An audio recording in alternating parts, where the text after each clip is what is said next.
Une fumée blanchâtre et une forte odeur de brûlé. Au réveil ce matin, la Dordogne est inquiète. Je ne sais pas s'il y a eu un feu quelque part dans le coin. On a eu peur, oui, oui, quand on a ouvert les fenêtres, c'est mon mari qui m'a dit que ça sentait la fumée et tout, et c'est vrai qu'on a eu une appréhension.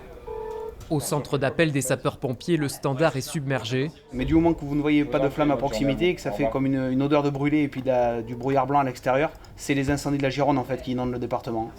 Des renforts ont même dû être appelés parmi les opérateurs. Depuis ce matin, on a pris 973 appels en 5 heures, ce qui n'est pas du tout habituel. Et en fait, donc, on sature le centre départemental d'appel d'urgence et on a le risque de passer à côté d'une urgence qui, pour le coup, serait avérée en étant pris sur d'autres appels qui ne le sont pas. Donc on conseille aux gens de ne pas nous appeler, sauf évidemment s'ils constatent un début d'incendie, qui voient des flammes. Là, c'est tout à fait autre chose, c'est vraiment une demande à laquelle on doit répondre par l'envoi de moyens de secours.